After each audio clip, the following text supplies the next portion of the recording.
Entonces damos por iniciada la conferencia del día de hoy, Arquitectura Paisajista, con 3 excelentes disertantes. La arquitecta María Victoria Valenzuela, máster en Arquitectura del Paisaje de la Universidad Politécnica de Cataluña, docente investigadora de la Facultad de Arquitectura y Urbanismo, codirectora del Centro de Estudios Históricos, Arquitectónicos y Urbanos de la Facultad de Arquitectura y Urbanismo, docente a cargo de la asignatura Arquitectura Paisajista de la Facultad de Arquitectura, doctoranda en la Facultad de Humanidades, doctoranda en Geografía, y miembro de la Comisión de Casco Histórico de la Municipalidad de la Ciudad de Corrientes.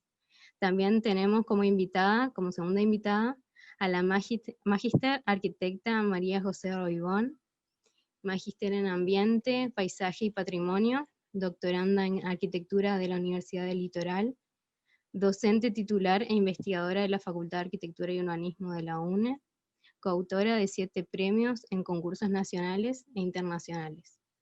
Y por último vamos a tener a la arquitecta Alejandra Marcón, quien tiene estudios de posgrado en proyecto del espacio público de la Universidad Politécnica de Cataluña, es adscripta por concurso en la asignatura Morfología 2 de la Facultad de Arquitectura y Urbanismo, y asesor en la Subsecretaría de Programas y Proyectos de la Municipalidad de la Ciudad de Corrientes.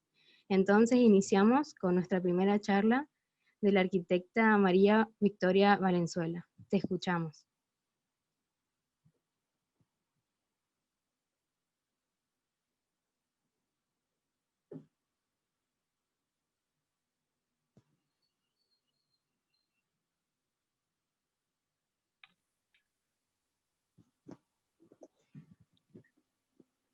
Gracias a todos los participantes, que son muchos, parece que hay bastante interés. Voy a iniciar esta exposición contando un poquito cómo llegué a hacer este trabajo.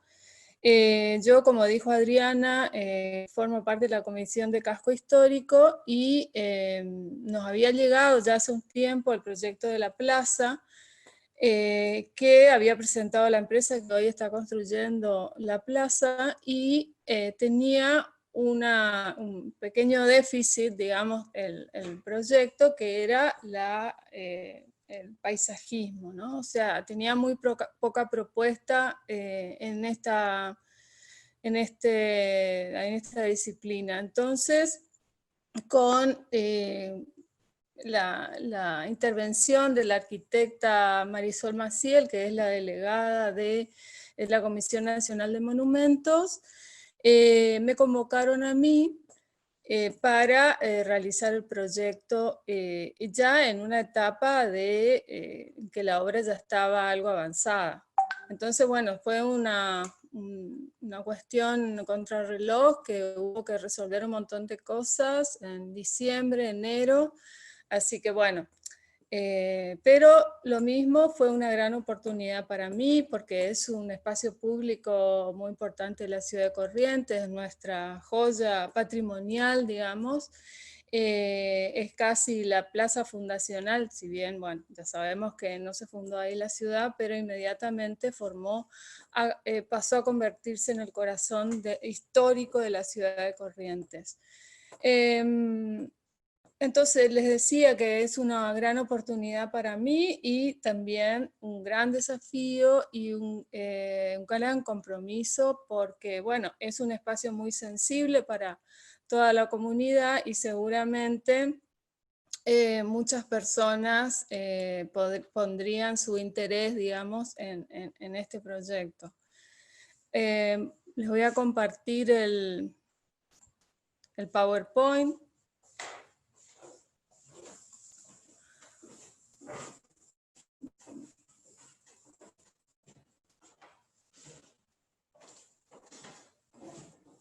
Bueno, la disertación de hoy está básicamente enfocada en esta cuestión histórica, en cómo se resolvió en función de todo lo que la plaza ya tiene, cómo se intentó rescatar lo que consideramos positivo, ver lo que, o detectar lo negativo, poner en valor las cuestiones positivas y solucionar, digamos, las deficiencias. Entonces, a mí me pareció al iniciar este trabajo que debía argumentar muy cercanamente, muy certeramente todas las decisiones del proyecto. Entonces, por eso mi charla tiene este nombre, Argumentos para el diseño del paisaje en un espacio público patrimonial, Plaza 25 de Mayo. Como primera medida, me pareció muy importante partir de un relevamiento muy ajustado y también utilizarlo como una oportunidad para hacer una documentación de base para tener ya, que sirva como justamente base para los estudios posteriores.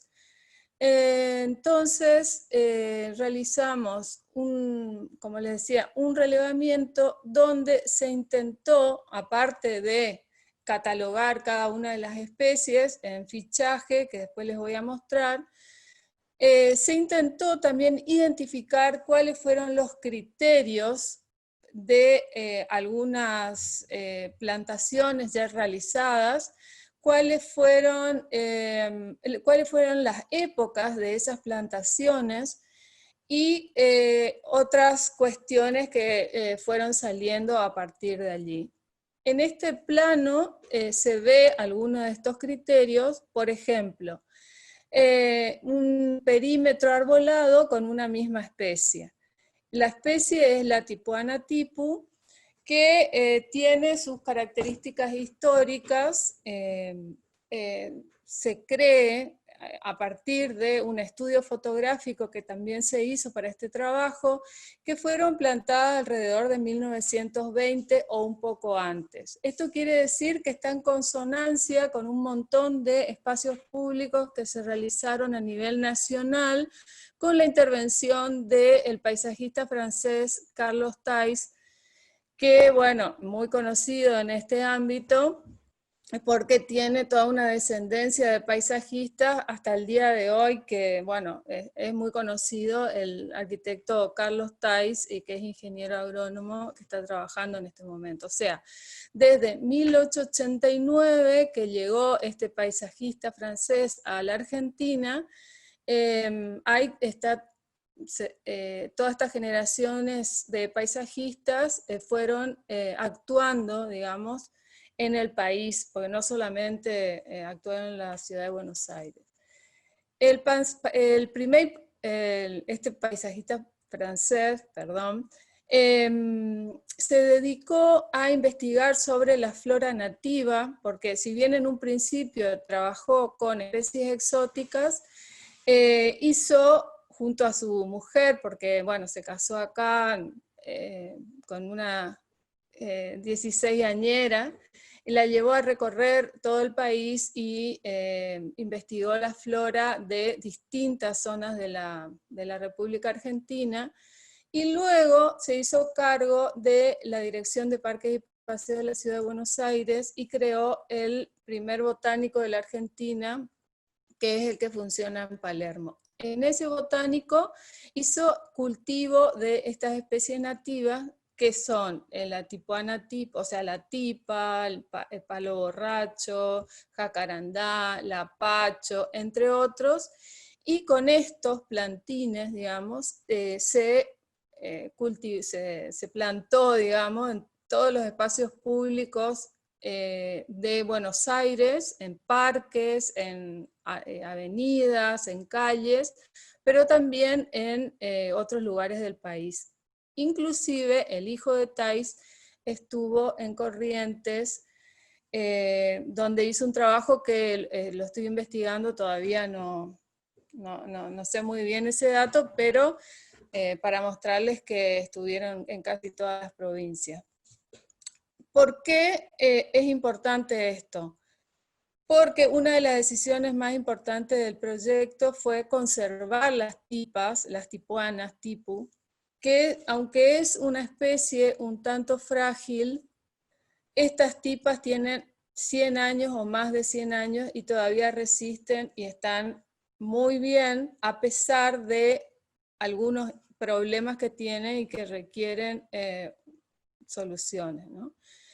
Entonces, este fue uno de los criterios detectados. Otro, que hay una incipiente plantación de lapachos en una de las diagonales, la demarcación del espacio central con palmeras, que después voy a explicar un poquito más, y después algunas singularidades que son muy espectaculares, por ejemplo, esos dos árboles nativos que son higuerones, que probablemente crecieron solos porque son de la zona de la ribera paranaense, digamos, y que se desarrollaron enormemente, profusamente en esos dos sectores. Son los dos círculos grandes azules que ven a la derecha. Después tenemos otros elementos que tienen su valor ornamental, como por ejemplo un agrupamiento de palmeras que es muy llamativo, aparte genera como un hito en ese sector, y después tenemos otra nativa que es el coquito San Juan, que probablemente también creció en forma espontánea. Por otro lado, vimos que los ejes medianos no tenían casi propuesta paisajística. Acá tenemos algunas de las cosas que les comenté. Por ejemplo, bueno, los árboles del perímetro.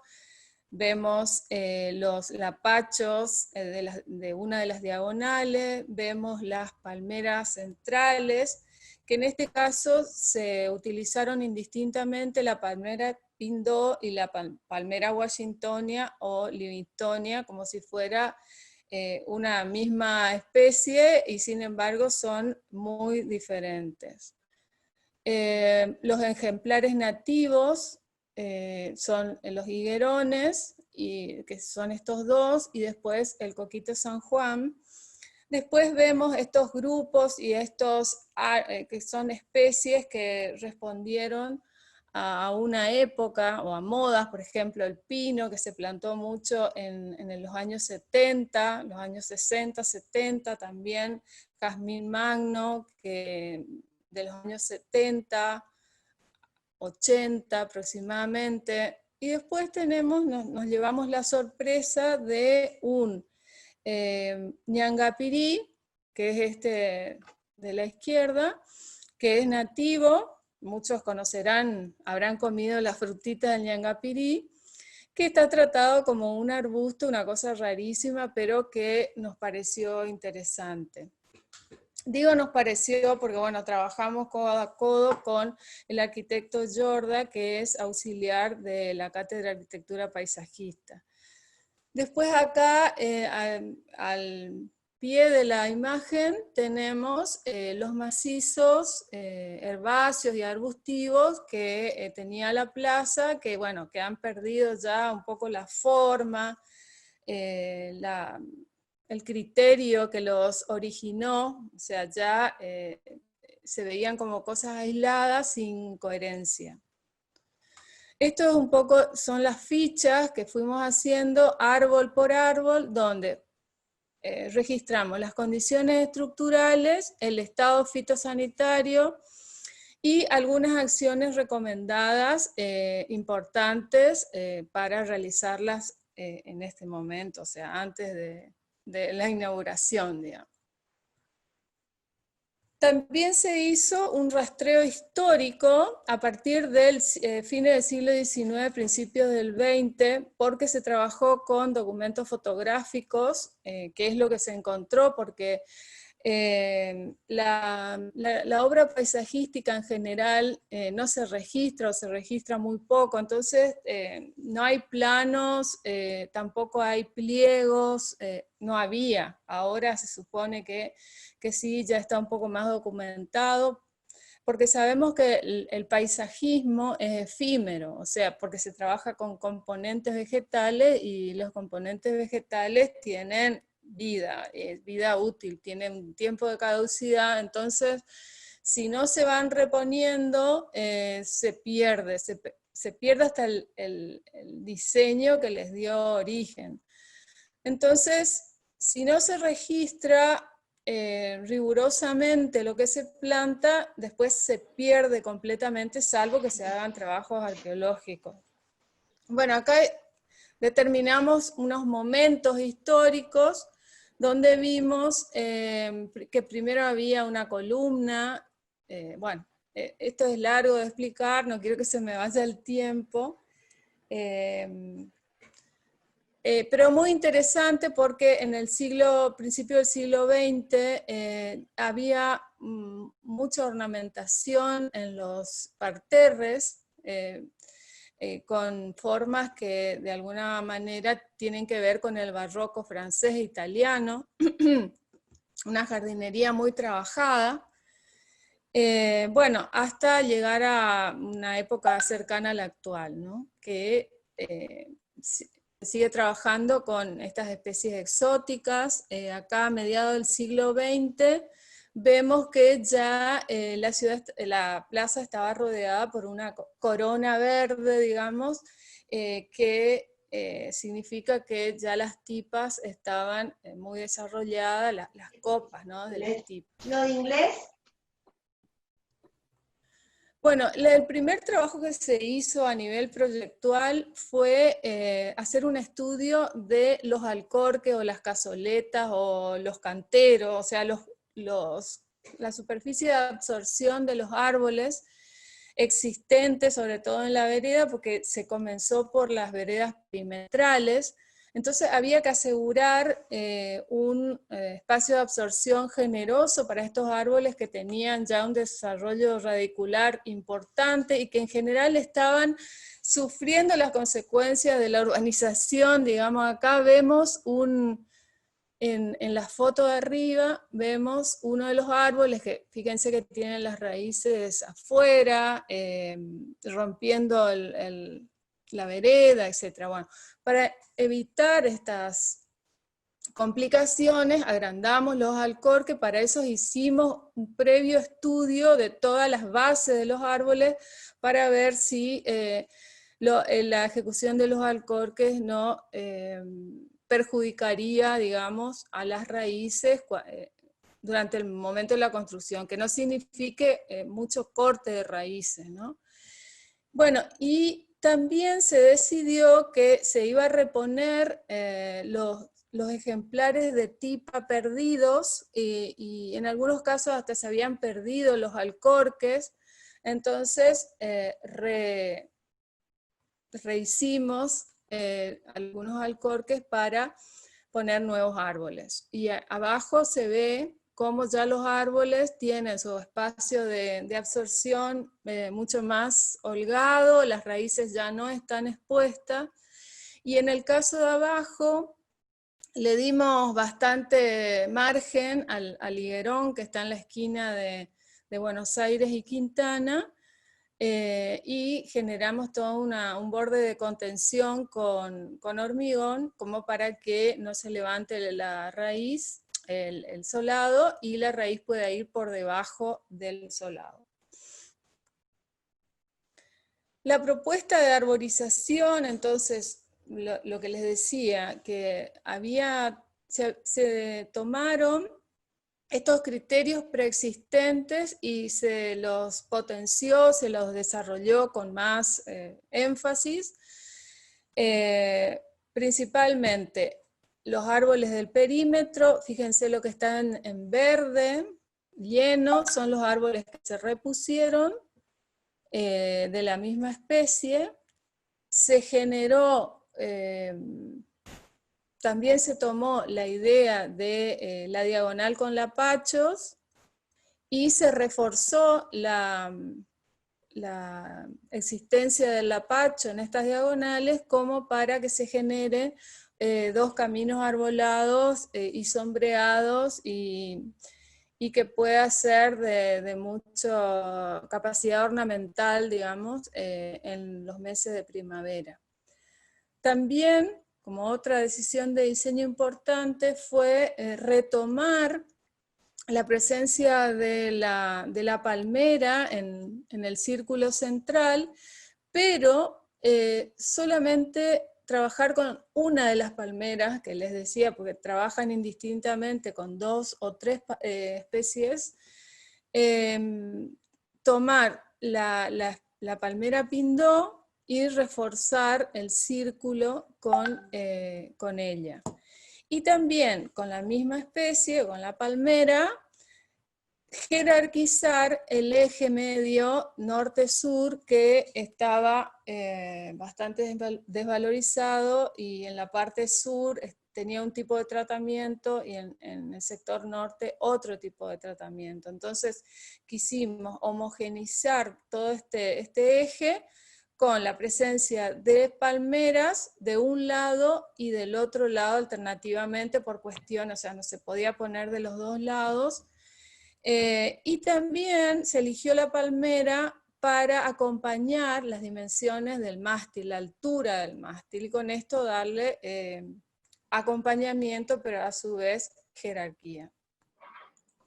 Por otro lado, el eje mediano este-oeste, vimos que tenía también una propuesta arbustiva y herbácea, que es perdida, porque solo estaban los arbustos, y se decidió trabajar en forma más ornamental sobre este eje, donde están alineados los 3 monumentos más importantes de la plaza, que son la fuente, el monumento al general San Martín y la retreta.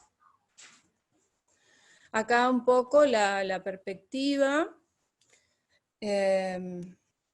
los ejes del apacho, el círculo rodeado con palmeras, los ejes, bueno, en este caso está girado, el eje norte-sur acompañado con palmeras, y bueno, en algunos casos particulares, por ejemplo, acá aparecía un lapacho amarillo, reforzamos ese rincón con lapachos amarillos y también algunas plantaciones de lapacho, por ejemplo, van a ver algunos manchones lila entre las tipas, digamos, que esos son árboles que ya se habían plantado y que están bastante grandes, por supuesto, ni pensar en sacarlo, ¿no? Entonces, un poco estas son las imágenes que serían en primavera, cuando los lapachos estuvieran bastante desarrollados, se armaría un camino sombreado, vistoso, que dejaría descubrir el monumento muy de a poco, digamos. Acá vemos otro, este es el lugar, donde está, o sea, Quintana y Buenos Aires. Esta es desde Salta y Mayo. Este es el eje norte-sur que acompaña el mástil con un alineamiento de palmeras y algunas herbáceas ahí al pie del mástil. Y en una segunda etapa se generaron los macizos ornamentales en el eje este-oeste y en torno al monumento. Y estos macizos hacen referencia a estas formas del siglo XIX, principios del XX, inspiradas en la fuente de agua, un poco es este rulo, pero que toma formas un poco más modernas, o sea, ese rulo que se va abriendo y se va adaptando a la situación peatonal de las veredas, ¿no? Y aparte no se trabaja con líneas como se hacía en el siglo XIX, sino que se trabaja con superficies. Cada una de estas piezas, que acá se ve el despiece, está cubierta por una especie, por lo que sería fácil reponer, cambiar de colores, etc. Sería como una estructura totalmente cambiante para las distintas meses del año, para distintas ocasiones, etc. Lo mismo sucede con el monumento. Y en este sector, debajo de la higuera, se utilizó como, no crece el césped por la falta de luz, por la densidad de la copa, se generó todo un sector con plantas para sombra. Me están avisando que ya se me fue el tiempo, pero ya termino. Bueno, esto es un poco la llegada al monumento, que me parecía importante que siempre el centro tenga una presencia floral, que puede ser o no con esta coloración, eso va cambiando, pero tendrían que ser plantas rastreras que despejen el monumento, no como ahora que tiene unas palmeras que van ensuciando la visualización. Bueno, esta es otra imagen. Esta es la propuesta de iluminación ornamental que va acompañando toda la arborización y los criterios con los que se trabajó, y también iluminando algunos monumentos. Bueno, esto es de noche. Puede parecer subiluminado, pero es la forma en que se van valorizando los distintos sectores, y se trabaja también con el color de la luz para que se resalten los colores. Creo que ahí ya terminé. Bueno, muchas gracias.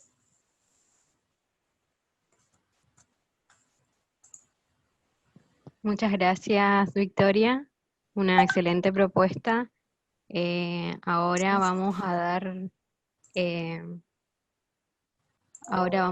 pie a la segunda charla, a nuestra invitada, la arquitecta magíster María José Roibón, que va a presentar su ponencia Paisaje Urbano e Intencionalidad. Maijo, ¿estás lista? Sí, sí, por supuesto. Hola, Bien. muy buenas tardes, muchas gracias por la invitación. Quiero agradecer al intendente, a la secretaria de Desarrollo Urbano y, bueno, por supuesto, a Lucía Ruñón, la subsecretaria que fue la primera que se contactó conmigo, y por supuesto al equipo que estuvo trabajando, ¿no? A Mariela, Leonora, Adriana, Rodrigo, bueno, que son los que hacen posible que estemos hoy acá y que estemos hablando de un tema como es la ciudad y el espacio público y el espacio urbano, que para nosotros es tan importante, y que en este momento del COVID-19 y de la cuarentena y del aislamiento son los lugares que menos podemos disfrutar, ¿no? Pero también creo que nos podemos dar cuenta de la importancia que tienen los espacios urbanos, la importancia que tienen los espacios públicos, y bueno, cómo tenemos que fomentar no solamente el fortalecimiento de los espacios públicos existentes, sino la incorporación de nuevas ofertas de espacio público para que, bueno, la gente pueda hacer uso de ellos y hacer uso de la ciudad. Bueno, entonces yo también les voy a compartir la pantalla.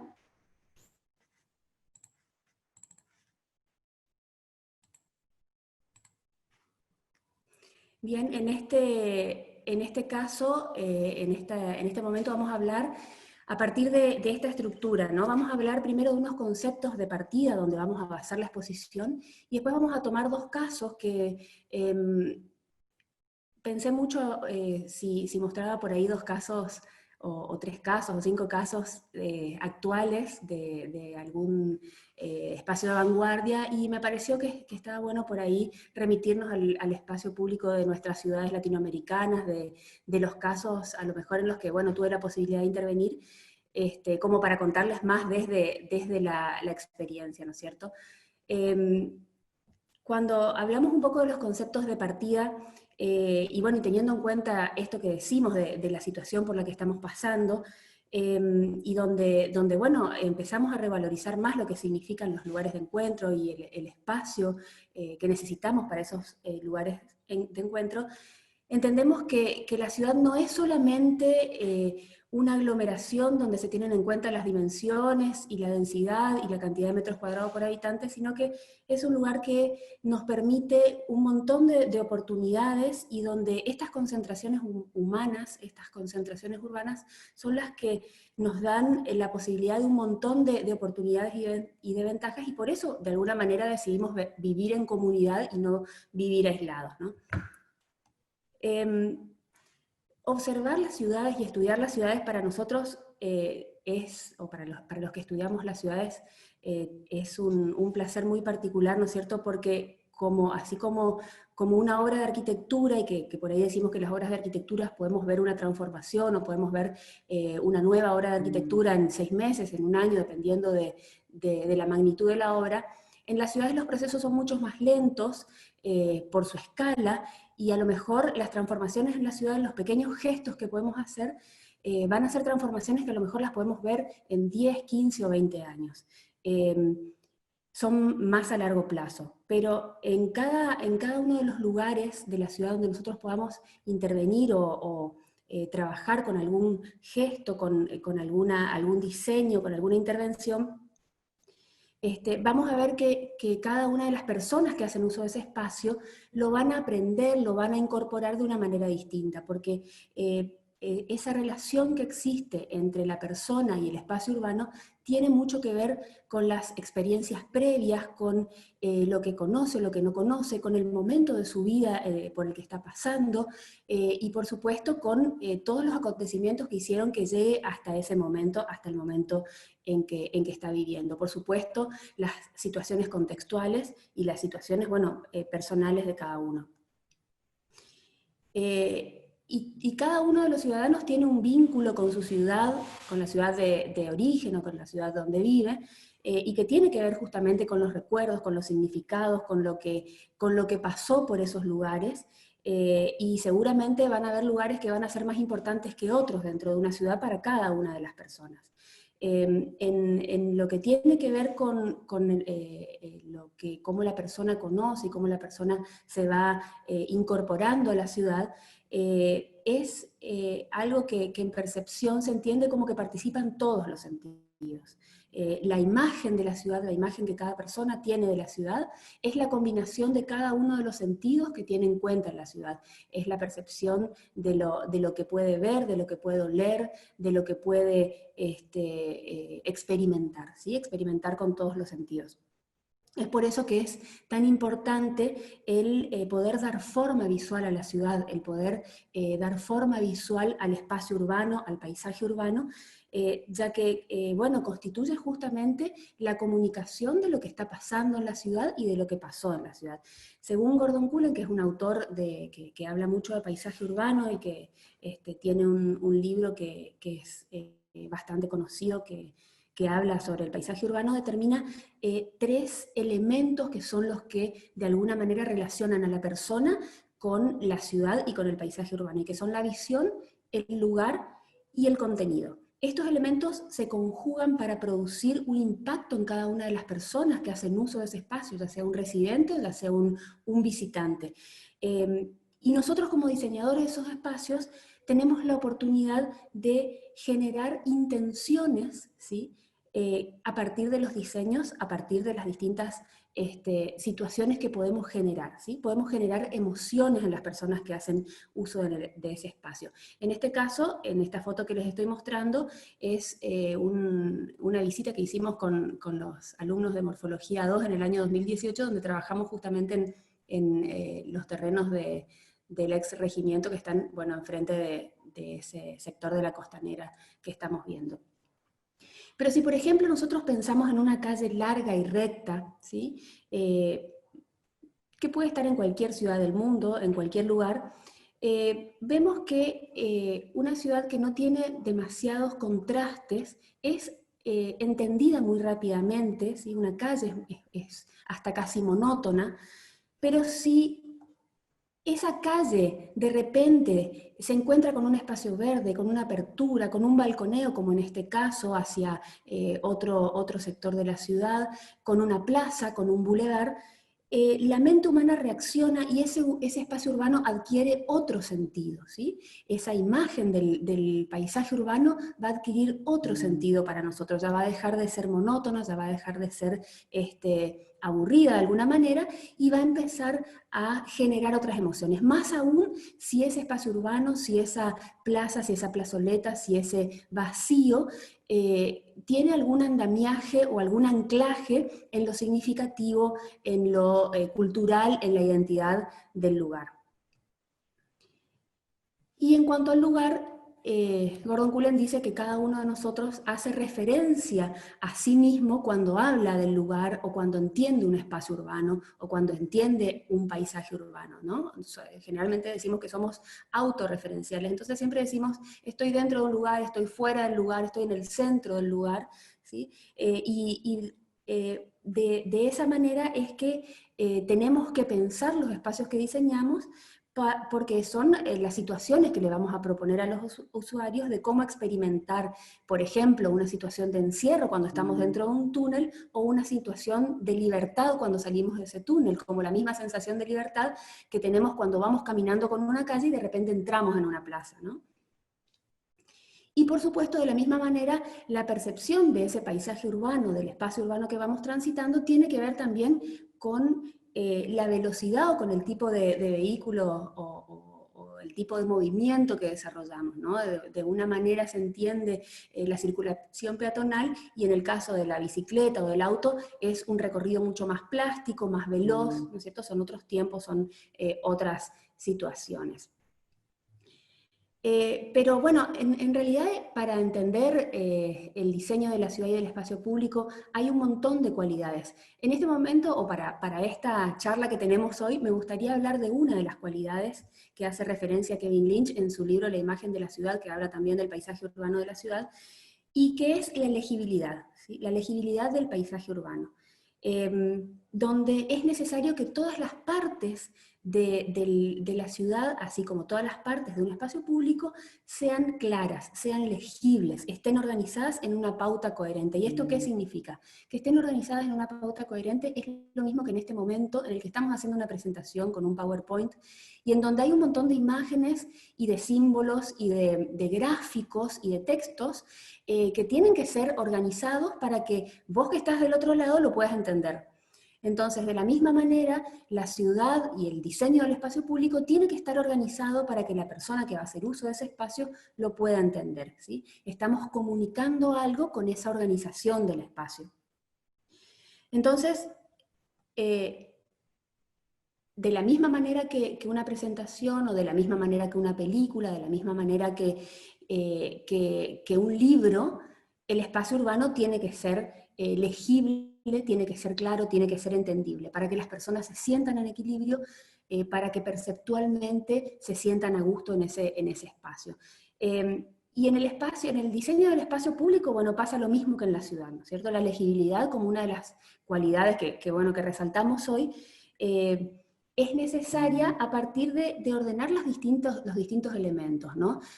Vamos a tener distintas situaciones, lugares cubiertos, lugares descubiertos, vegetación existente, vegetación propuesta, conexiones entre esas distintas áreas, ¿sí? Y cuanto más organizado y más legible sea ese proyecto, va a ser mejor para el uso y para que las personas, como decíamos hoy, se sientan en equilibrio. Y es aquí donde el diseñador va a mostrar cuáles son sus intenciones, cuáles son las intenciones de diseño, donde incorpora a partir de esa organización las necesidades que tienen las personas, las necesidades en cuanto no solamente a las necesidades físicas, sino a las necesidades de expansión, de simbolismo, ¿sí? Culturales, ¿sí? El paisaje urbano también es un producto de la comunicación social, de las necesidades y de las intenciones del hombre, ¿no? Y nosotros como diseñadores tenemos que intentar ser el vehículo para poder comunicar, interpretar y después comunicar esas intenciones. Y las intenciones de diseño estuvieron presentes a lo largo de todo el tiempo, como la significación.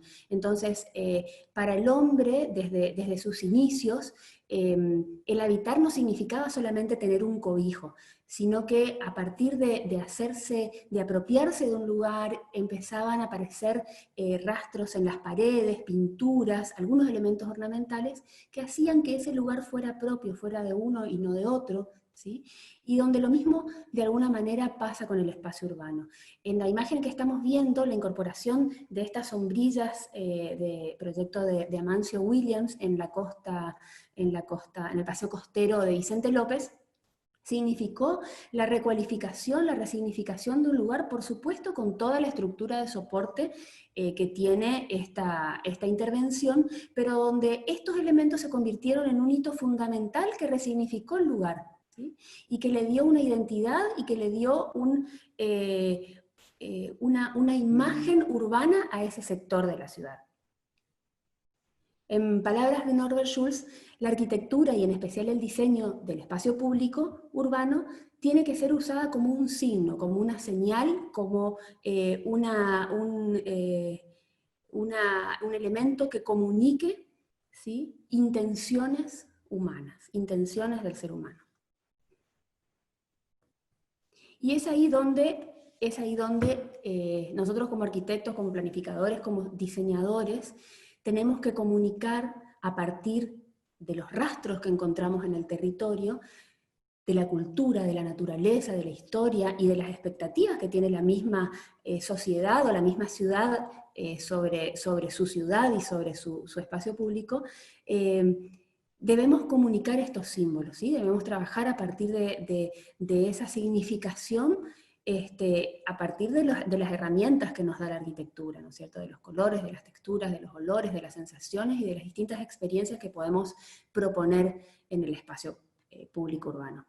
Y a partir de esto, entonces les quería mostrar dos casos que tienen que ver con dos trabajos premiados en concursos de arquitectura, en donde, bueno, entendemos a los concursos como un desafío del pensamiento proyectual en unas temáticas que muchas veces son novedosas o son distintas a lo que estamos acostumbrados a trabajar, y donde se nos obliga de alguna manera a reflexionar en poco tiempo sobre algún programa arquitectónico, sobre alguna situación, sobre alguna ciudad que no conocemos o que por ahí conocimos en otro momento.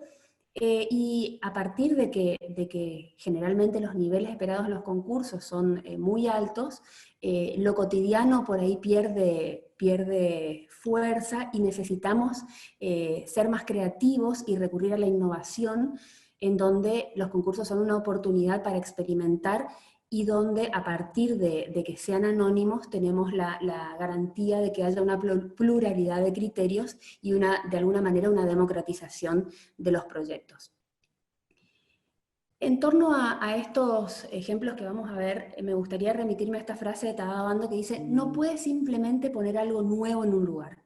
Tienes que absorber lo que ves a tu alrededor, lo que existe en la tierra, y luego utilizar ese conocimiento junto con el pensamiento contemporáneo para interpretar lo que ves. Los dos proyectos que vamos a ver son, por un lado, las peatonales de Salta, en donde el concepto que se adoptó tiene que ver con la memoria y el paisaje, y por el otro lado la Bajada Vieja de Posadas, en donde se tomó como concepto de partida la cultura slow, que ahora lo vamos a explicar un poco más. En el caso de la revitalización de los ejes peatonales del centro histórico de Salta, fue un trabajo que obtuvo el primer premio en el concurso nacional de anteproyectos, y el equipo estaba conformado por Claudia Pilar, Mario Zorrilla, Nicolás Cossack y yo como autores del proyecto, y colaboraron Ramiro Núñez Rolón, que es diseñador gráfico, Álvaro Latasa y Fernando Alberto, que en ese momento eran estudiantes avanzados de la carrera de arquitectura. Y bueno, dice Bernard Schumi, esto siempre se lo mostramos, vi que hay algunos chicos que son estudiantes de arquitectura y siempre les mostramos esta frase que nos gusta, que dice que no hay arquitectura sin concepto. Una idea general, un diagrama, un esquema que le dé coherencia y que le dé identidad a la obra, ¿sí? Y en relación a esto nosotros tomamos para el desarrollo de la propuesta de las peatonales de Salta la memoria y el paisaje. en donde se aborda en primer término el master plan, en donde se busca relacionar la propuesta sugerida por el concurso con el resto de la ciudad y sus espacios públicos y sus espacios verdes y sus espacios culturales significativos, para llegar a los primeros esbozos que tienen que ver con, bueno, las bases del concurso sugerían la intervención en 3 peatonales: la peatonal Florida, que es la que vemos arriba, la peatonal Alberdi, que es la que vemos abajo, y otra peatonal que es Caseros, que unía a esas 2 peatonales que nombré antes. Entonces, definimos a partir de eso que íbamos a trabajar con 2 ejes, un eje de la cultura y un eje del paisaje. El eje de la cultura en relación a que sobre la calle Florida, sobre la peatonal Florida, hay un montón de edificios significativos, históricos, que tienen que ver con la memoria y con la cultura de la ciudad de Salta, y un eje del paisaje en donde íbamos a trabajar mucho más la incorporación de vegetación y la relación con otros espacios verdes que teníamos en el entorno. Para los que conocen Salta, en la esquina de Caseros y Alberdi está la Plaza 9 de Julio, y enfrente está el Cabildo. O sea que es un lugar muy importante, es uno de los lugares más visitados de la ciudad de Salta. A partir de eso, trabajamos con esos ejes conceptuales y con la incorporación de 2 nodos, uno que tenía que ver con la plazoleta de los 4 siglos al lado del Cabildo, y otro que tenía que ver con la génesis del todo, decíamos, ¿sí? Le poníamos así como unos nombres un poco poéticos, pero que bueno, ahora lo vamos a ver un poco más por qué es. Había una situación existente que tenía que ver con lo espacial, en donde las peatonales se presentaban como espacios urbanos sumamente compartimentados, fragmentados, casi caóticos, y lo que proponíamos era una situación de orden, de organización de las distintas actividades, con una síntesis y intentando una claridad espacial, ¿sí? Esta es la respuesta, digamos. A la izquierda de la pantalla ven la situación con la que nos encontramos, y en el sector derecho de la pantalla van a ver la situación propuesta, ¿no? Entonces, no solamente tiene que ver por ahí con el cambio de los soldados, con la incorporación de equipamiento, sino que tiene que ver con la organización espacial y la determinación de áreas de circulación, de áreas de equipamiento, de áreas de mobiliario urbano y de áreas de servicio. La lógica geométrica que adoptamos para el desarrollo de la propuesta tiene que ver por ahí con la topografía y con las formas de la naturaleza del paisaje de Salta, que tiene que ver con estas formas de las montañas, con estas curvas y contracurvas, rectas enlazadas con curvas. Entonces fuimos trabajando de esa manera para llegar a esta propuesta que vemos en este momento en planimetría, y ahora vamos a ver en algunas imágenes, donde bueno, aparece la propuesta un poco más completa, ¿sí? La propuesta de noche y las propuestas de la situación existente sobre la avenida Caseros, de día y de noche, ¿sí? En una en el eje cultural trabajamos también con unos tótem donde se va contando la historia de la ciudad. Bueno, voy a ir un poquito más rápido porque me avisan que quedan unos 5 minutos nada más.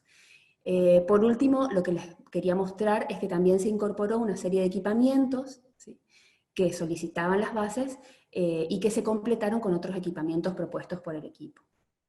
El segundo caso que les voy a contar es la Bajada Vieja de Posadas. Es un trabajo que ganó un segundo premio en un concurso internacional de ideas y el primer premio en la Bienal de Arquitectura de la UBA, con mención en diseño experimental para menores de 40 años, que no les voy a decir cuándo fue la fecha para que no calculen la edad.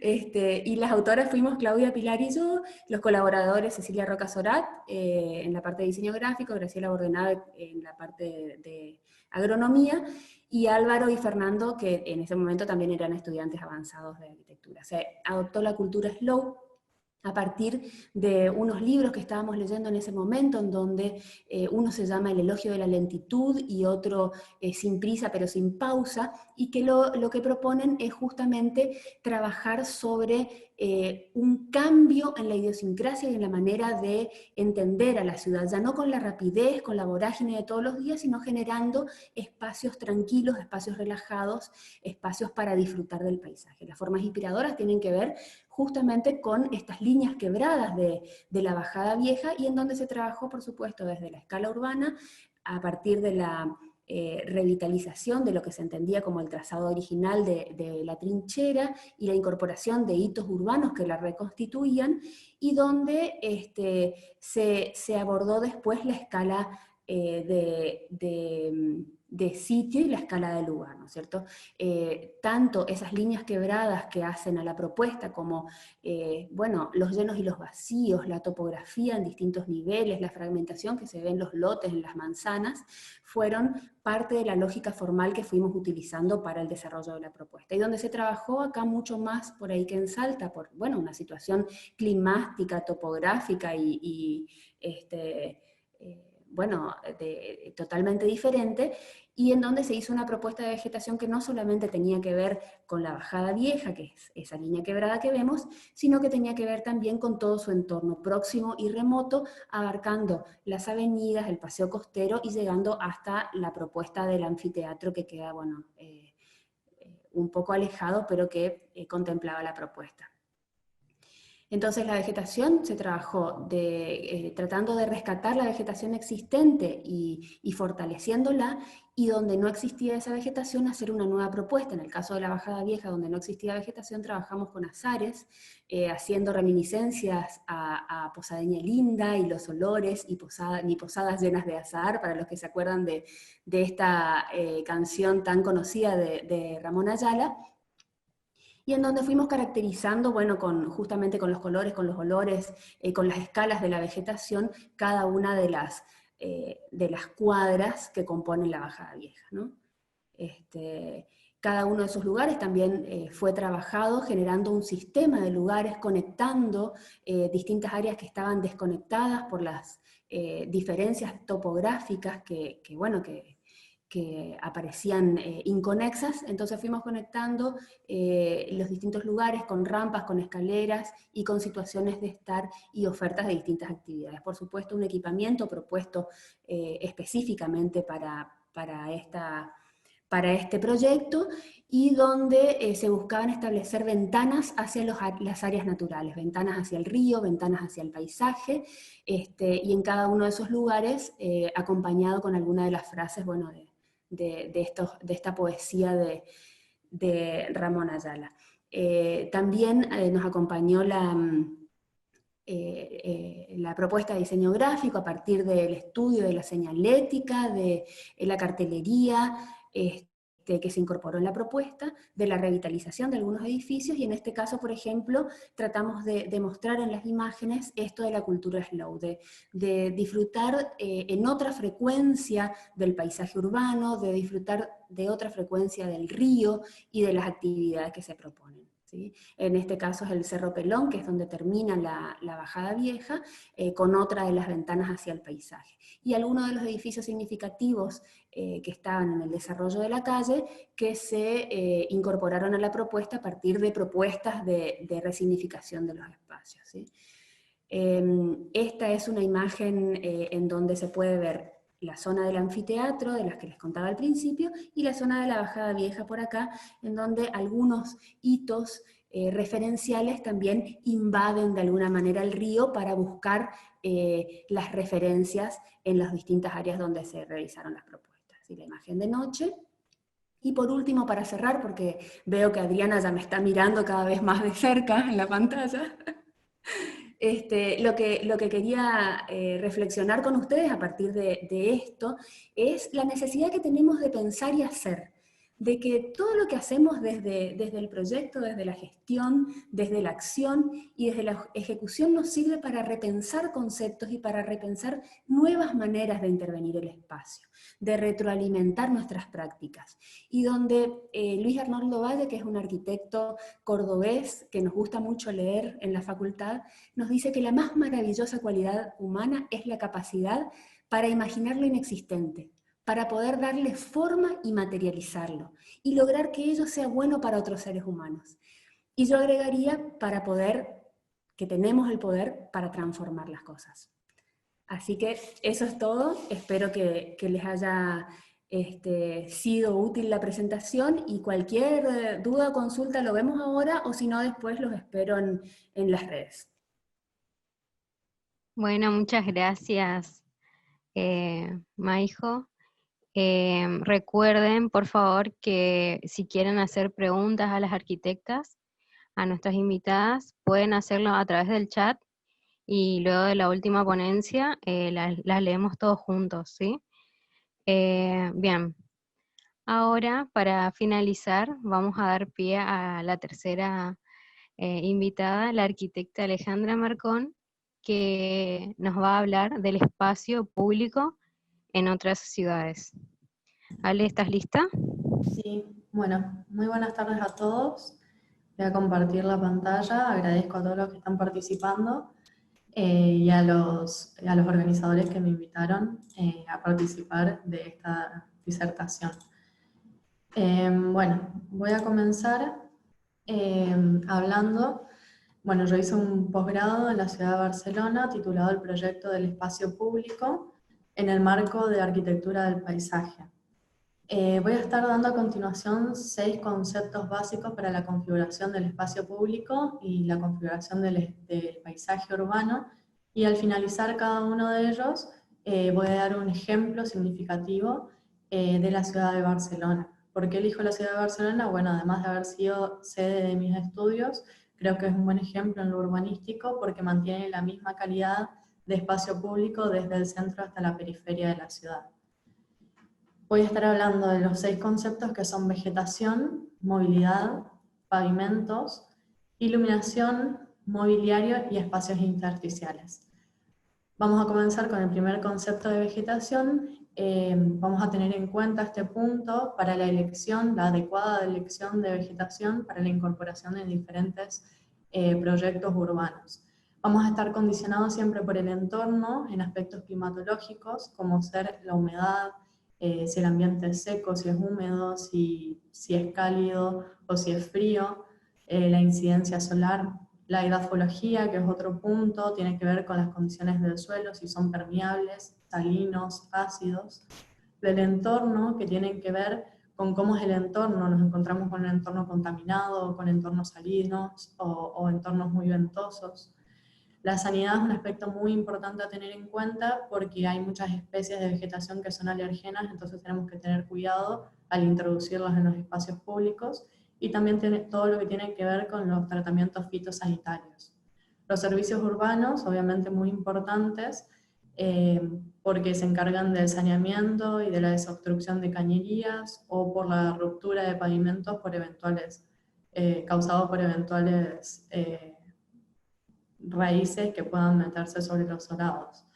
Aspectos vecinales que tienen que ver con los recintos que tenemos en nuestro entorno, si admiten o no sombras o limpieza o no por caída de hojas de algunas especies.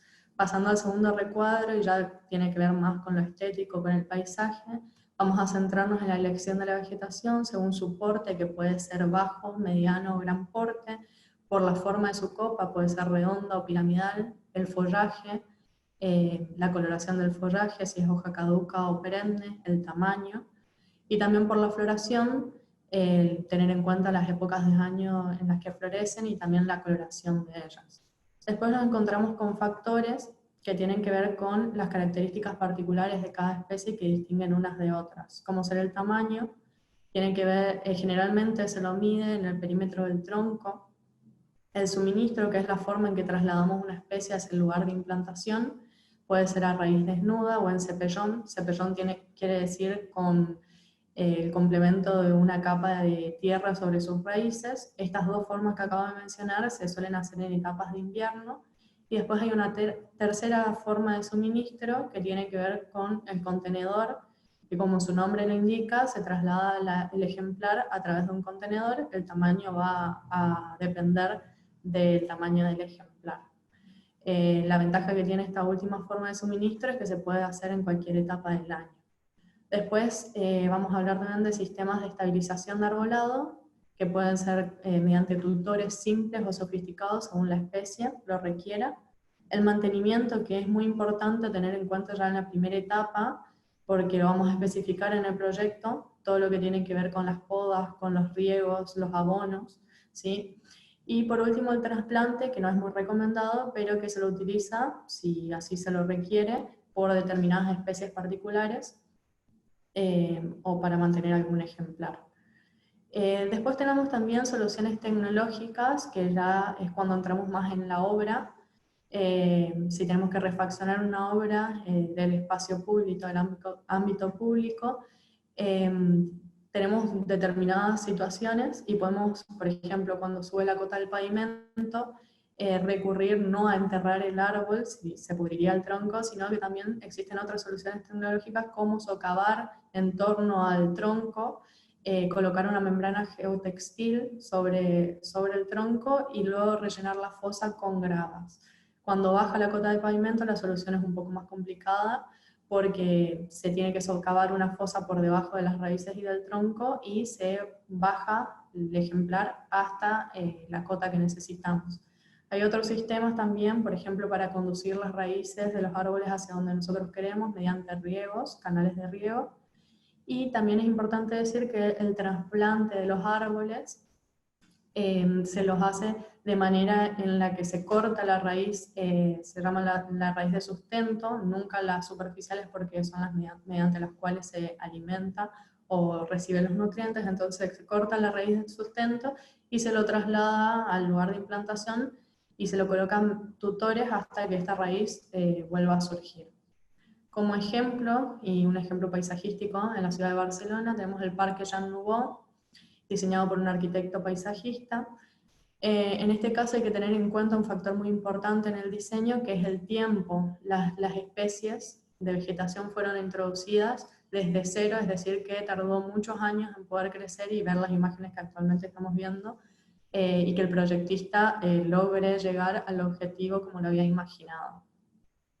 Podemos ver también la introducción de elementos que sirven de guías o tutores para cada especie, pero además de cumplir esa función, pretende también participar y ser un elemento más del paisaje. También no solo queda con esos dos elementos, sino también con la introducción de pavimentos y mobiliario de diseño, también como la luminaria. Entonces, lo importante es recalcar que todos estos elementos de conjunto son los que conforman la imagen, el paisaje. También tenemos que hablar de movilidad, sumamente importante, y en esta etapa con visión a futuro en una movilidad sustentable, con un objetivo de recuperar la prioridad del peatón y promover el uso del transporte público y de la bicicleta. En la primera imagen podemos ver distintas formas de carril bici que se pueden adaptar perfectamente a cualquier tipo de proyecto que tengamos que diseñar. En la segunda imagen, una imagen muy popular pero muy significativa a la vez, en donde podemos ver la relación de una misma cantidad de personas, el espacio que ocupa según el medio de transporte que utiliza. En primer lugar, en relación a un colectivo, en segundo a bicicletas y en tercero a vehículos particulares. Como se puede observar a simple vista, la utilización de vehículos particulares, además de generar embotellamiento, genera una mayor contaminación ambiental. Y por último, en el último recuadro podemos ver las distancias estimativas que puede recorrer el usuario según el medio de transporte que utiliza. Un peatón menor a 2 kilómetros, una bicicleta hasta 8 kilómetros y transporte público de entre 15 y 20 kilómetros. Siempre es importante tener en cuenta que al planificar la movilidad o planificar las conexiones en una ciudad es importante tener en cuenta no dejar ningún punto relegado, y también adherir o adosar aparcamientos de bicicletas en cada estación o paradas de transporte público, así que damos continuidad a este sistema de transporte y vamos camino a una movilidad sustentable. Otro de los conceptos importantes son los pavimentos. Tenemos que tener en cuenta que en la ciudad de Barcelona existió una empresa que todavía existe hasta el día de hoy, llamada Escofet, que participó de un concurso en el año 1906, lanzado por el Ayuntamiento de Barcelona, y diseñó estos tipos de losetas grises de cemento hidráulico con diseños específicos y de autor. Hay más de 20 tipos de estas losetas que se las llaman panot. Las podemos ver ejemplificadas en la Rambla de Barcelona, con estos diseños de ondulaciones que se asemejan a las curvas o a las olas del mar, y también las vemos, por ejemplo, en las aceras frente al edificio de la Pedrera, los panot Gaudí con motivo Art Nouveau. Como dije, existen más de 20 tipos de panot distribuidos por toda la ciudad de Barcelona. Se pueden agregar a ellos o sumar de ejemplo el panot de hoja de plátano, que es el árbol característico que se encuentra en toda la extensión de la Rambla, y también el panot flor, que es muy característico de la ciudad de Barcelona. Seguimos con la iluminación o el proyecto nocturno. Tenemos que tener en cuenta la heterogeneidad lumínica de la ciudad, la importancia que tiene la iluminación en el espacio público para que la vida cotidiana se desarrolle normalmente. Tenemos múltiples objetos arquitectónicos y urbanos a los que podemos iluminar, desde edificios, sendas peatonales y vehiculares, y con la secuencia de imágenes que muestro ahí se puede adaptar perfectamente o trasladar perfectamente a cualquier perfil urbano, generando también con la iluminación bordes o límites. ¿Sí? Es muy importante tener en cuenta que cuando hablamos de iluminación estamos hablando de también generar un límite, lo que queremos iluminar, por donde nos sentimos seguros y por donde podemos transitar, y lo que queda más en degradación lumínica, porque, bueno, por ahí no tienen la jerarquía o la importancia para el uso. También tiene diferentes aplicaciones de los artefactos lumínicos y diferentes diseños que no solo sirven o cumplen la función de iluminar, sino también de un elemento paisajístico. Como ejemplo tenemos la Plaza de las Glorias en Barcelona.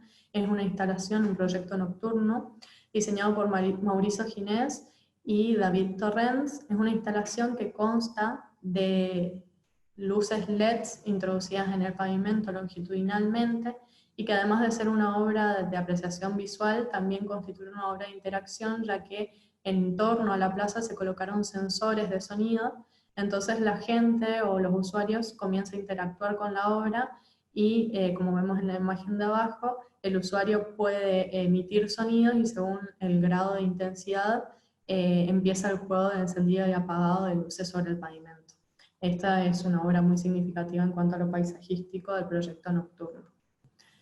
También continuando con otro de los conceptos importantes a tener en cuenta es el mobiliario. Como hablé de la empresa Escofet para pavimentos, también en Barcelona la empresa Escofet se dedica a hacer mobiliario urbano de todo tipo. Tenemos que tener en cuenta la importancia de la flexibilidad en el uso y cómo una pieza puede resolver diferentes funciones. Tenemos en el primer ejemplo mobiliarios modulares que tienen posibilidades combinatorias varias y que no solo sirven como asientos o como bancos, sino también como límites o bordes de jardineras en este caso. En la imagen del medio podemos ver cómo el mobiliario se transforma en un elemento del paisaje, cómo es capaz de transmitir un significado y brindar solución al uso. De igual manera se funciona la última imagen de jardineras, que sirve la función de alojar arbustos o árboles de gran porte, y la flexibilidad en su composición también permite el juego de disposición varias, conformando la imagen del paisaje.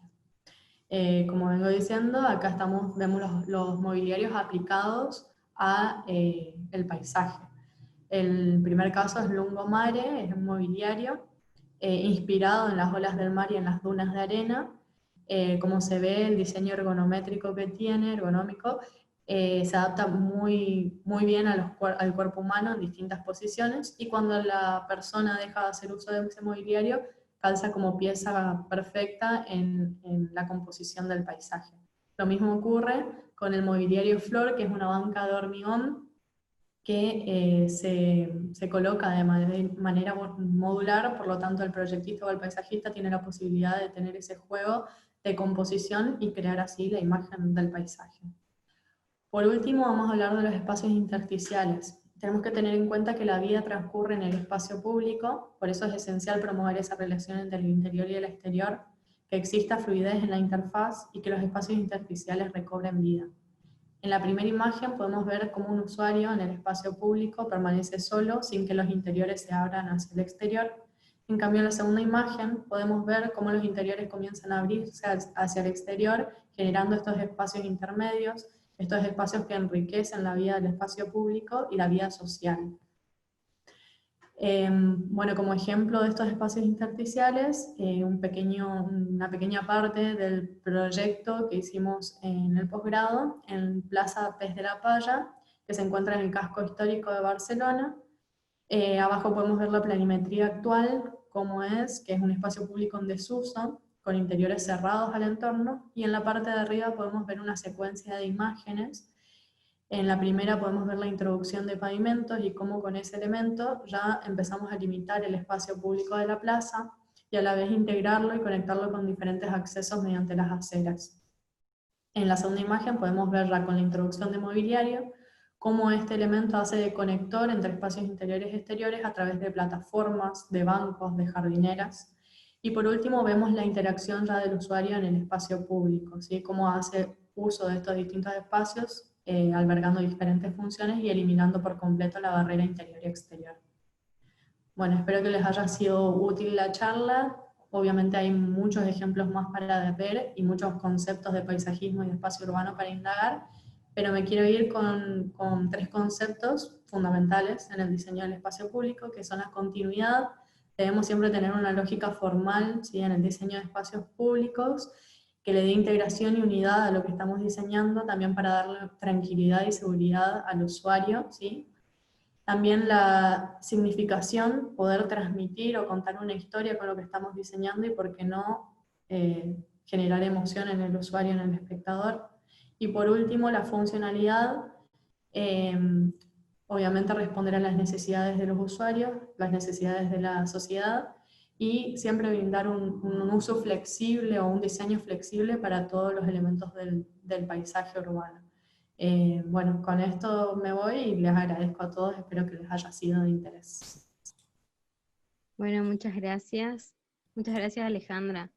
Como veo que no hay preguntas todavía, vamos a pasar a dar la palabra a las arquitectas magíster María Victoria Valenzuela y la arquitecta magíster María José Roibón para que hagan un cierre, una conclusión final de lo que fue esta ponencia de arquitectura paisajista. ¿Sí? Bueno, arranco yo porque veo que Victoria tiene el micrófono cerrado, así que... Bien, perfecto. Sí, bueno, yo les vuelvo a agradecer la invitación. Me parece que frente a las dificultades que se nos presentan, tenemos que encontrar las oportunidades, ¿no?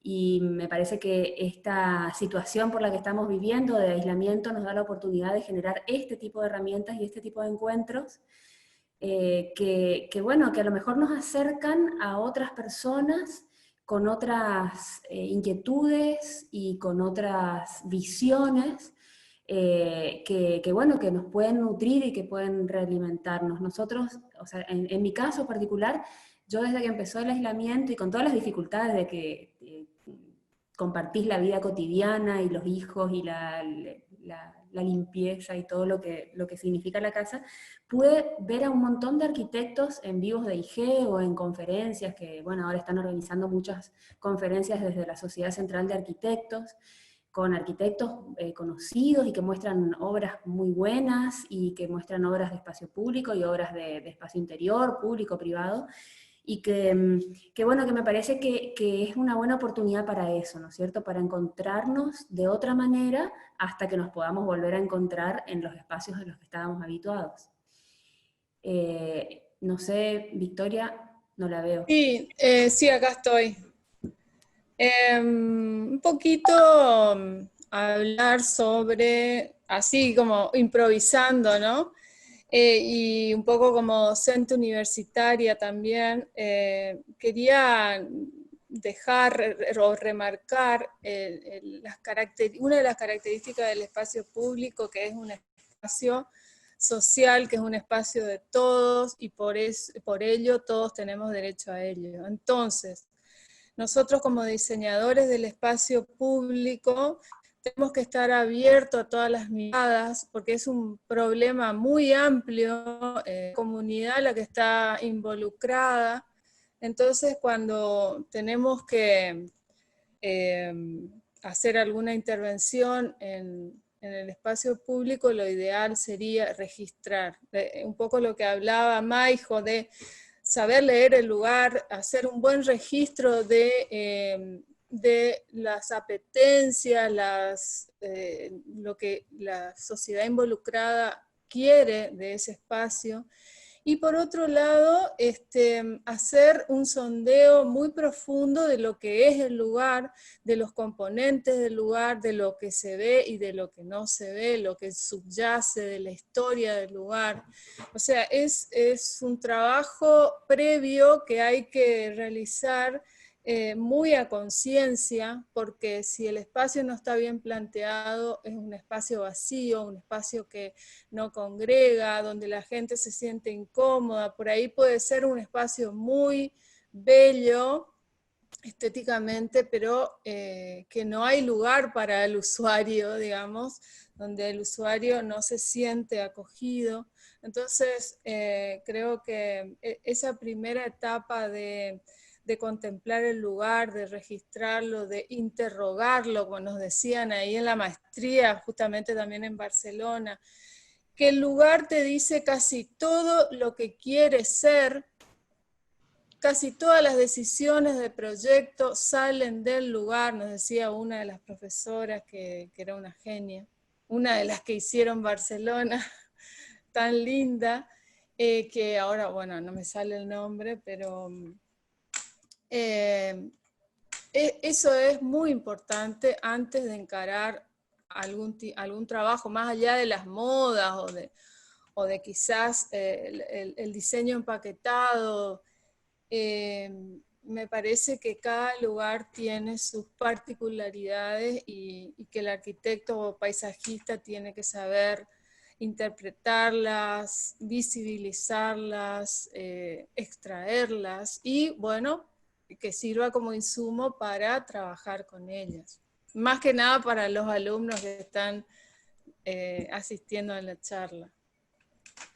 Bueno, acá hay unas preguntas, así que podemos ir contestando. Dice Francisco, ¿hasta qué punto se puede conectar un lugar, ya sea plaza, pasaje, objeto arquitectónico mediante árboles, solados o molduras? Mira, Francisco, yo cuando vi esta pregunta, si estás por ahí todavía, me acordé de algo que decía Pradial Gutiérrez, que es un arquitecto paisajista que trabajó mucho en resistencia. Si ustedes conocen el Domo del Centenario y ese paseo lineal de esculturas que hay en la antesala del Domo del Centenario, bueno, hizo él eso como muchas otras cosas.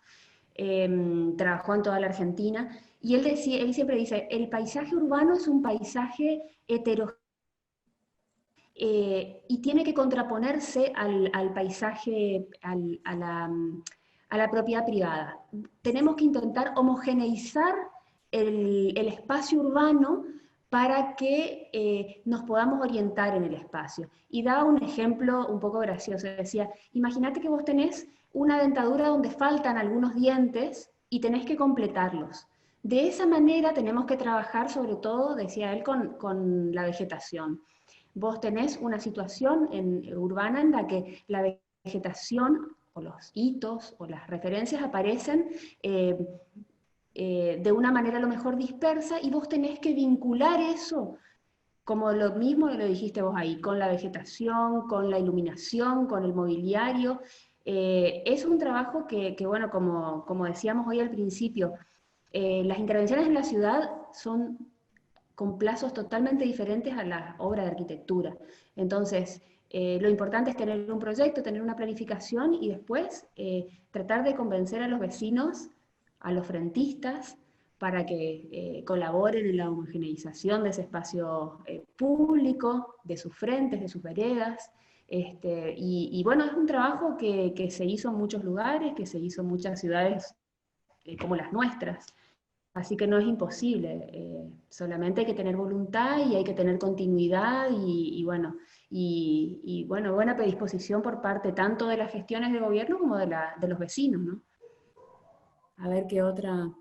Bien, hay una pregunta que dice la arquitecta Ruñón, dice, nos gustaría que nos dieran algunas ideas sobre el cambio, el impacto del vivir, digamos, de cómo va a ser el espacio público de ahora en más, a partir del impacto, digamos, de la pandemia del COVID. Bueno, yo estoy escuchando varias, ay, no sé, Victoria, ¿querés hablar vos? No, habla vos. Yo estoy escuchando un montón de, bueno, como les decía recién, de arquitectos, de charlas que hablan sobre todo específicamente del tema del post-COVID. Y en realidad, bueno, es algo que todavía no sabemos, porque no sabemos cómo va a seguir esto, cómo se va a desarrollar. Todavía no lo sabemos. Yo creo que sí se va a volver al espacio público, se va a volver al espacio social, volver a reunir. A lo mejor el espacio público va a tener que empezar a repensar el diseño en función, bueno, de las distancias, en función de generar distintas áreas con distintas ofertas, y me parece que las gestiones municipales van a tener que pensar en incorporar distintas opciones dentro de ciudad, por ejemplo, las plazas de bolsillo, como le dicen en otras partes del mundo, que son esos pequeños intersticios que quedan de la trama urbana, o lotes de privados que están en desuso, y que son incorporados al uso público con algún juego para niños, con algunos bancos, con alguna oferta sencilla, pero donde se haga más permeable la masa construida de la ciudad. Para que la gente pueda acceder más fácilmente, ¿no? Que no todos vayamos a la costanera, ¿sí? Sino que podamos ir a pequeños lugarcitos que puedan estar generados en las veredas, que puedan estar generados en esos lugares que sobran de la trama urbana y que por ahí a lo mejor no se ocupan mucho. Y bueno, hay que empezar a ocupar esos lugares. En Corrientes y en contacto con la costanera hay un montón de plazoletas chiquititas, y a lo mejor eso habrá que repensarlos en función de que, bueno, que ahí se generen lugares para que la gente pueda estar, que no solamente el paisaje urbano sea paisaje, que no sea solamente para hacer uso de esos lugares, ¿sí? No sean solamente de contemplación, sino que sean para hacer uso. Es lo primero que se me ocurre, pero me parece que lo tenemos que pensar bastante a esto, ¿no? Y tenemos que pensarlo en función a cómo van sucediéndose las cosas. Sí, es un tema que hay que empezar a pensarlo. Hay que ver el espacio público ya con ciertas limitantes, pero me parece que también es muy importante mantener la limpieza y el cuidado del espacio público, el mantenimiento. Creo que y quizás tenemos que volver a el antiguo placero que nos echaba de las plazas cuando queríamos cortar un pedacito de alguna planta o sacar alguna flor. Él tenía la plaza como si fuera suya, como si fuera el jardín de su casa, estaba como involucrado con ella, ¿no? Y se ponía orgulloso cuando algún arbusto florecía o algo así. Bueno, es esa relación afectiva que tenía el trabajador con su lugar de trabajo, y entonces me parece que esa persona quizás garantizaría que se pueda mantener una limpieza libre de virus y que alguna persona usuaria pudiera hacer uso de los bancos, de los bebederos con tranquilidad.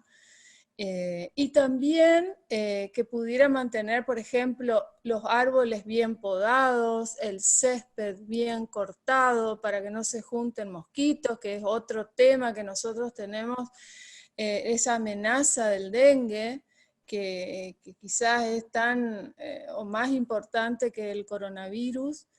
pero el mantenimiento muy cercano de las plazas, cuando se desgaja un árbol, hacer un buen corte y ponerle cicatrizantes a la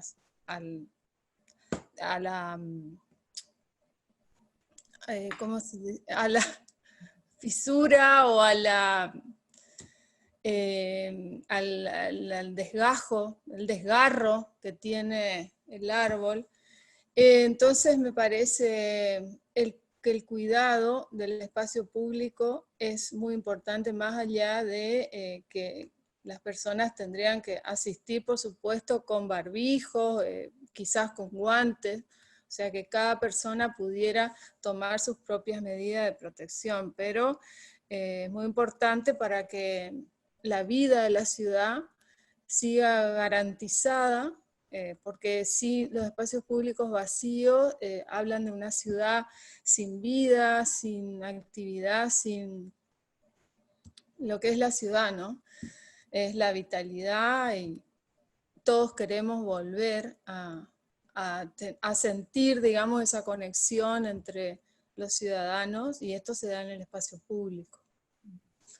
Y sobre todo porque, bueno, somos algunos los que tenemos la posibilidad de tener un patio o un balcón un poco generoso, pero hay mucha gente bueno, la densificación que se dio urbana en los últimos años, que a lo mejor no tiene un balcón para ponerse un rato al sol, y bueno, ahí la importancia del espacio que es de todos. Bien, perfecto. Bueno, queremos agradecer también los comentarios positivos del chat y le voy a dar la palabra a la arquitecta Leonora Luque, quien organizó esta charla.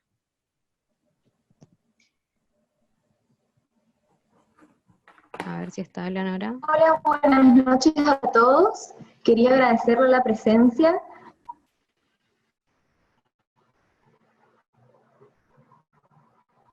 Bien, parece que se corta un poco, pero más que nada es agradecer a quienes pudieron participar de esta charla, sobre todo a nuestras invitadas, la magíster arquitecta María José Roibón, la magíster arquitecta María Victoria Valenzuela, la arquitecta Alejandra Marcón,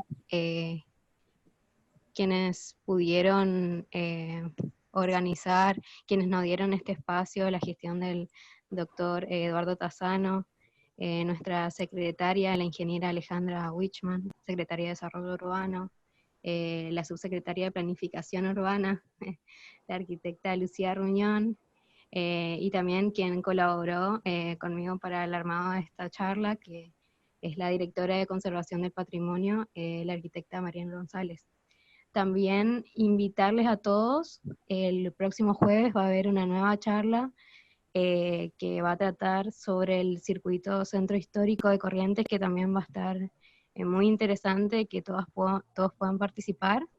Y bueno, espero que les haya sido productiva esta charla, que les haya le hayan pasado bien, y bueno, le estamos esperando, y para decirles que también esta charla va a estar subida en el canal de YouTube de la Municipalidad de Corrientes, por ahí si quieren volver a retomarla. Y bueno, agradecerles a todos por estar presentes, y bueno, damos por finalizada esta charla. Muchas gracias por participar a todos.